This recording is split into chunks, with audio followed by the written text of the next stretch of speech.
Short story Jack and the Beanstalk, presented by English Lessons for Students.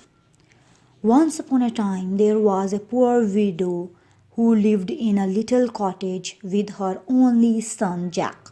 Jack was a giddy, thoughtless boy, but very kind hearted and affectionate. They were very poor, and when the widow saw that there was no means of keeping Jack and herself from starvation but by selling her cow, she said to her son, "You must take the cow to market and sell her." Jack liked going to market to sell the cow very much, but as he was on the way, he met a butcher who had some beautiful beans in his hand.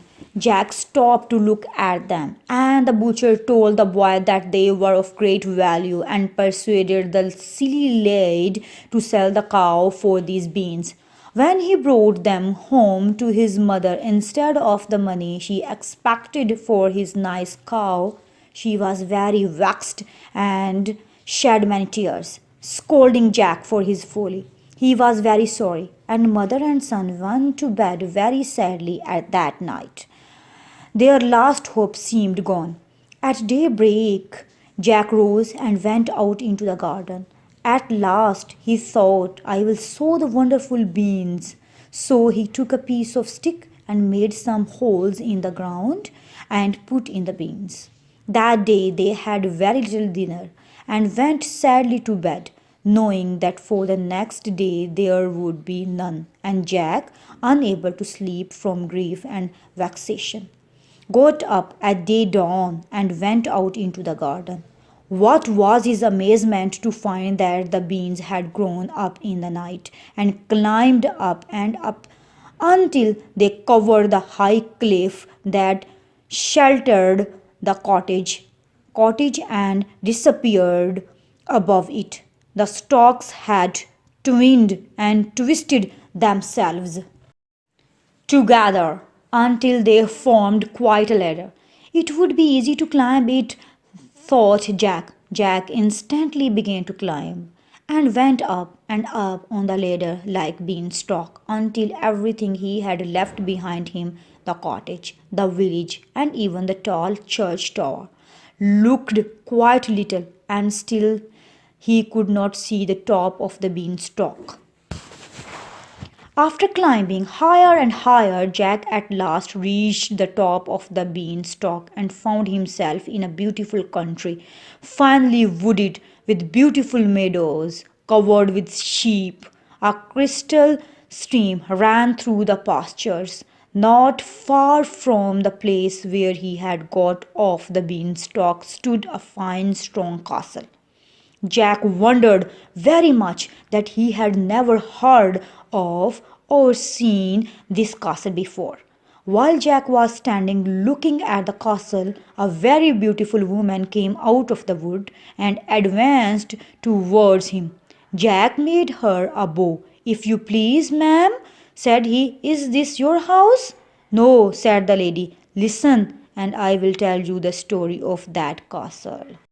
Once upon a time, there was a noble knight who lived in this castle, which is on the borders of fairyland.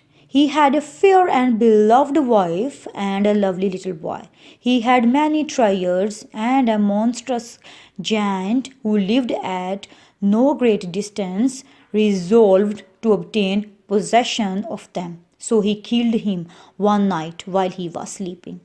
Happily for her, the lady had gone with her infant son to visit her old nurse, who lived in the valley. The lady heard what had happened, and she decided to remain at her nurse's house as the best place of concealment. Years rolled on. The old nurse died, leaving her cottage to her poor lady, who dwelt in it working as a peasant for her daily bread. "Jack, that poor lady is your mother. This castle was once your father's and must again be yours." Jack uttered a cry of surprise. "My mother? Oh, madam, what ought to do? My poor father, my dear mother. Your duty requires you to win it back for your mother, but the task is a very difficult one, Jack. Have you courage to undertake it? I fear nothing when I am doing right, said Jack. Then, said the lady, you must get into the castle and, if possible, possesses yourself of a hen that lays golden eggs and a harp that talks. Remember, all that giant possesses is really yours. As she ceased speaking, the lady of the red that suddenly disappeared, and of course, Jack knew she was a fairy. Jack determined at once to attempt the adventure. So he advanced and blew the horn which hung at the castle portal. The door was opened in a minute or two by a frightful giant with one great eye in the middle of her forehead. As soon as Jack saw her, he turned to run away, but she caught him and dragged him into the castle. You shall be my boy, she said. You shall clean the knives and black the boots and make the fires and help me generally when the giant is out. When he is at home, I must hide you, for he has eaten up all my pages hitherto. And you would be a dainty morsel, my little lad. While she spoke, she dragged Jack right into the castle. Come here, child, go into my wardrobe. He never ventures to open that. You will be safe there. And she opened a huge wardrobe which stood in the great hall, and shut him into it. By and by he heard a heavy tramp on the stairs, like the lumbering along of a great cannon, and then a voice like thunder cried out, Fee, fa, fee, fo, foam. I smell the breath of an Englishman. Let him be alive or let him be dead. I'll grind his bones to make my bread. Wife, cried the giant, there is a man in the castle. Let me have him for breakfast. You are grown old and stupid, cried the lady in her loud tones. It is only a nice fresh steak of an elephant that I have cooked for you, which you smell. And she placed a huge dish before him of savory steaming meat. When he had breakfasted, he bade his wife bring him his hen that laid the golden eggs. The giantess went away and soon returned with a little brown hen, which she placed on the table before her husband. After that, she left the room. Then he took up the brown hen and said to her, Lay, and she instantly laid a golden egg. Jack made another journey up the Beanstalk to the giant's castle one day while his mother had gone to market. The giantess dragged him in as she had done before to help her do the work, but she heard her husband coming and hid him in the wardrobe. Then the giant came in saying, Fee, fa, fee, fo, foam. I smell the breath of an Englishman. Let him be alive or let him be dead. I'll grind his bones to make my bread. Nonsense, said the wife. It is only a roasted bullock that I thought would be a titbit for your supper. Sit down and I will bring it up at once. The giant sat down and soon his wife brought up a roasted bullock on a large dish and they began their supper.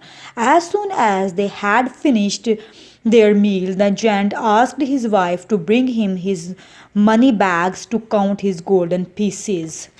You stupid old giant, said his wife, you only smell a nice sheep which I have grilled for your dinner. When he had eaten it all up, he said, Now bring me my harp, and I will have a little music while you take your walk.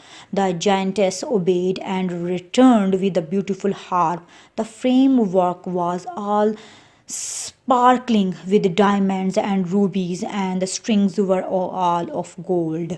This is one of the nicest things I took from the night, said the giant. So he drew the harp towards him and said, Play, and the harp played a nice tune to the sound of which its master fell asleep. Then Jack stole softly out of the wardrobe, seized the harp, and ran away with it. But as he jumped over the threshold, the harp called out, Master, Master, and the giant woke up. With a tremendous roar, he sprang from his seat and in 2 strides had reached the door. But Jack was very nimble. He fled like lightning with the harp, talking